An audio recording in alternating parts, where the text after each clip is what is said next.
अंतरिक्ष में पहुंच रही है, पूरी दुनिया अपने तकनीक का विस्तार कर रही है, तो आप कबर खोदने में लगे हुए हैं। और बाकी से कहते हैं औरंगजेब का कोई मसला उठा दे तो उससे कहते तुम्हें चंद्रमा पे नहीं जाना, तुम्हें सूरज पे नहीं जाना, मंगल पे घर नहीं बनाना, प्लाट नहीं काटने। चलो ताजमहल तोड़ते हैं, चलो लाल किला तोड़ते हैं, चलो पूरे देश में खोदते हैं, सारी सड़कें तोड़ते हैं। मंगोल इतने काबिल कब से हो गए ताजमहल बनवा लेंगे?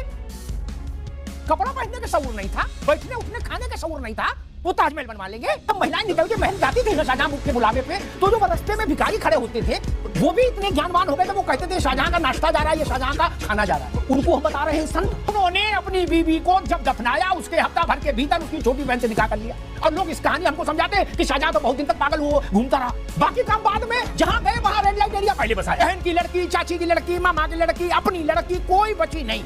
ये थे हो गए। आप बता रहे हो ये बांसुरी बजाते थे, बड़े भारी सांस्कृतिक थे। संजय सिंह जो कि आम आदमी पार्टी के प्रवक्ता है, उन्होंने मुगलों की बड़ी तारीफ की है संसद में। उनका कहना है कि बीजेपी को इतना ही गुस्सा है मुगलों के लिए तो उनकी कब्र खोद दो या ताजमहल तुड़वा दो या लाल किला तुड़वा दो। ऐसी कई बातें उन्होंने संसद में कही। इसके जवाब में अमिताभ अग्निहोत्री जो कि राष्ट्रवादी एंकर है, उन्होंने बहुत टक्कर से फायर डिबेट की है। इस पर उन्होंने बहुत सारा जवाब संजय सिंह को दिया है। इस डिबेट को पूरा देखिए, लास्ट तक बने रहिए। वीडियो पसंद आए तो जरूर लाइक करना, चैनल पे नए हो तो चैनल को सब्सक्राइब कीजिए। तो चलिए वीडियो को शुरुआत करते हैं। ये चिल्ला चिल्ला के कह रहे हैं कि देश आपके हाथों में सुरक्षित नहीं है। आपकी जहां डबल इंजन की सरकार है और जहां आपकी सरकार है, दोनों की दोनों सरकारें फेल हो चुकी हैं और आपका डबल इंजन कबाड़ा इंजन हो चुका है, वो काम करना बंद हो चुका है, फेल हो चुका है आपका इंजन। मस्त जोक मारा। और अब सवाल आता है मानवत, अपराध कैसे रुकेंगे?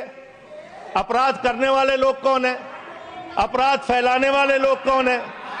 कम्युनल वायलेंस के मामले में 2019 से 2024 की तुलना अगर आप करेंगे, 94% की वृद्धि हुई है माननीय, 94% देश में सांप्रदायिक दंगों में वृद्धि हुई है। ये आंकड़े हैं। और कम्युनल वायलेंस क्यों हो रहे हैं? आप देश भर में भड़काऊ भाषण देते हैं, आपके लोग नफरती बातें करते हैं, आपके लोग जब पूरी दुनिया अंतरिक्ष में पहुंच रही है, पूरी दुनिया अपने तकनीक का विस्तार कर रही है, तो आप कबर खोदने में लगे हुए हैं, मस्जिद के अंदर मंदिर खोजने में लगे हुए हैं। पूरी दुनिया जब आगे बढ़ रही है विकास की ओर, तो आप देश में नफरत फैलाने में लगे हुए हैं। जब सालार गाजी को महान संत घोषित किया जाए तो वो अच्छा है, संविधान सम्मत मामला है, सेकुलर है, उससे रोजगार बढ़ेगा सालार गाजी को संत घोषित करने से, उससे भारत चंद्रमा और मंगल पर पहुंच जाएगा सालार गाजी को संत घोषित करने से। लेकिन औरंगजेब क्रूर था, ये बोलने से भारत पिछड़ जाएगा, तबाह हो जाएगा, बर्बाद हो जाएगा, दुनिया कहां पहुंच गई, भारत कहां खड़ा है, नहीं। ये तो नहीं चलेगा। औरंगजेब को महान घोषित करना हो तो आप प्रगतिशील कहलाएंगे, और औरंगजेब को क्रूर बोलेंगे तो कहेंगे मैं कहां 500 साल 700 साल पुराने में अटके हो। औरंगजेब की तारीफ करेंगे तो ओके है, औरंगजेब की हकीकत लाएंगे तो कहा जाएगा पुरातन पंथी हैं, गड़े मुर्दे उखाड़ रहे हैं सब लोग कि जात की गिनती कराओ। और बाकी से कहते हैं औरंगजेब का कोई मसला उठा दे तो उससे कहते तुम्हें चंद्रमा पे नहीं जाना, तुम्हें सूरज पे नहीं जाना, मंगल पे घर नहीं बनाना, प्लाट नहीं काटने। कैसी बात कर रहे हो? आप देश भर में अगर इतिहास पढ़ाना चाहते हैं तो पढ़ाइए इतिहास, पढ़ाइए महाड़ का इतिहास, पढ़ाइए दलितों को तालाब में पानी पीने की इजाजत नहीं थी। किस मुसलमान ने कहा था हाड़ी में बांध के दलितों को सामने हाड़ी बांध के चलना पड़ेगा? किस मुसलमान ने कहा था हमारे बगल में बैठ के दलित खाना नहीं खा सकता?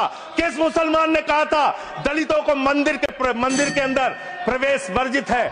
किस मुसलमान ने कहा था, किस मुसलमान ने कहा था कि जानवर तालाब में पानी पी सकता है लेकिन दलित समाज का व्यक्ति पानी नहीं पी सकता?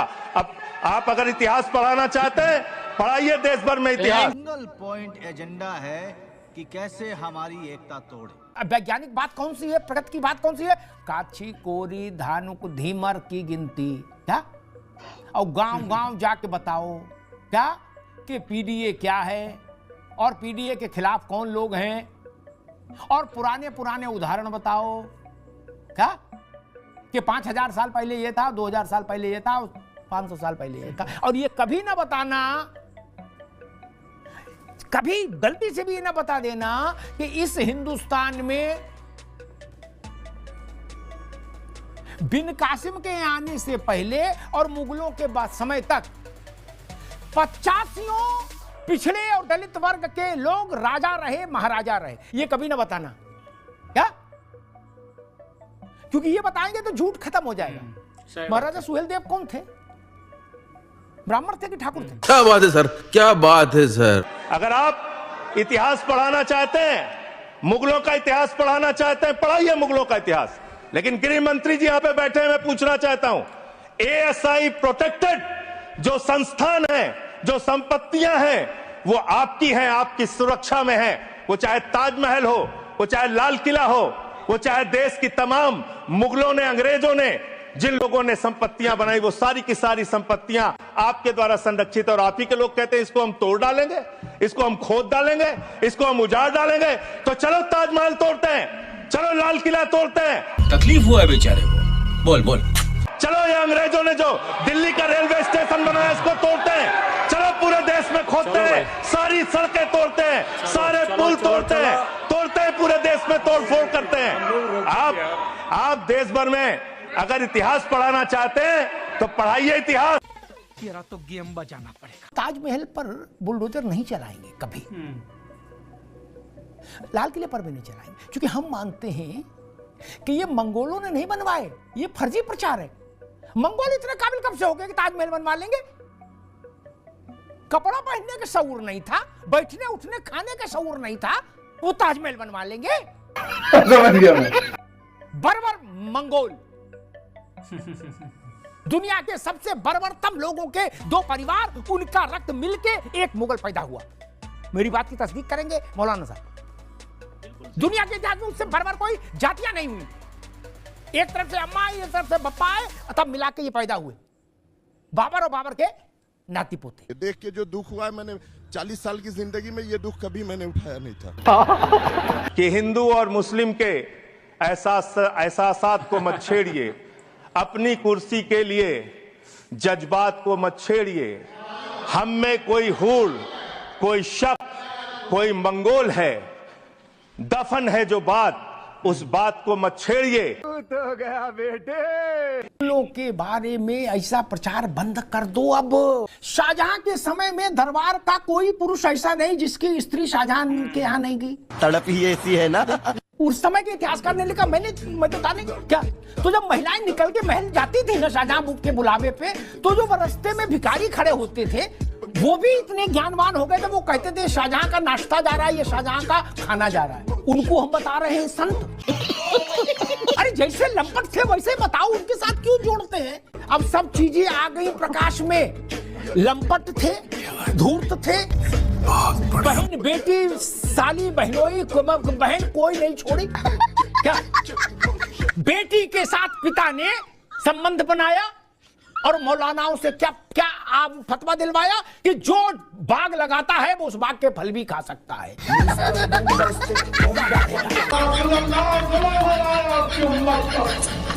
पीटो छाती, छाती पीटो पीट। मुगलिया कुश्ता बनाया, उसको खाया, सिर्फ इतने काम में रहे और कोई काम ही नहीं। बाकी काम बाद में, जहां गए वहां रेड लाइट एरिया पहले बसाया। बहन की लड़की, चाची की लड़की, मामा की लड़की, अपनी लड़की कोई बची नहीं। और जिनके लिए कहा जाता है कि शाहजहां वो बहुत भारी इश्क मोहब्बत की मिसाल थे, उन्होंने अपनी बीवी को जब दफनाया उसके हफ्ता भर के भीतर उसकी छोटी बहन से निकाह कर लिया। और लोग इस कहानी हमको समझाते हैं कि शाहजहां तो बहुत दिन तक पागल हुआ घूमता रहा।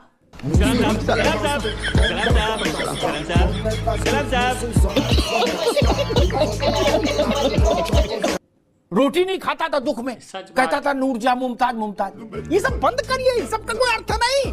मुगल कोई बहुत सोफिस्टिकेटेड लोग नहीं थे मित्र। क्या ये झूठ है कि उनके उनके समय के एक इतिहासकार ने लिखा, मुफ्ती साहब अभी ने, एक उनके समय के एक इतिहासकार ने लिखा कि औरंगजेब गया दक्खन जब, तो उसके साथ जो सिपाही थे उनको रास्ते में प्यास लगी तो उन्होंने अपने साथ चलने वाले घोड़े के गले की नस काटी और उससे उसके रक्त को पीकर प्यास बुझाई। ये थे मुगल। आप बता रहे हो ये बांसुरी बजाते थे, बड़े भारी सांस्कृतिक थे, वहशी थे, लुटेरे थे, दरिंदे थे। वो क्या न्याय देंगे आलमगीरी? हिंदुस्तान में लाखों महिलाएं उनके चलते जौहर कर गई, इन्हीं लोगों के चलते। वो बता रहे महिला को न्याय दे दिया और भूखे रहे औरंगजेब। औरंगजेब ने फकीरों को अपने दरबार में बुला के, मौलाना साहब जिम्मेदारी से कह रहा हूं, उनके पैसे छीन लिए, भिखारियों के पैसे छीन लिए। ये कैरेक्टर था। थोड़ी सी शर्म बची है तुम लोगों के अंदर तो डूब मरो चुल्लू भर पानी। उम्मीद करता हूँ कि ये वीडियो आपने पूरी देखी होगी और संजय सिंह ने कैसे मुगलों की तारीफ की है और उसी तारीफ का जवाब अमिताभ अग्निहोत्री ने अच्छे से दे दिया है।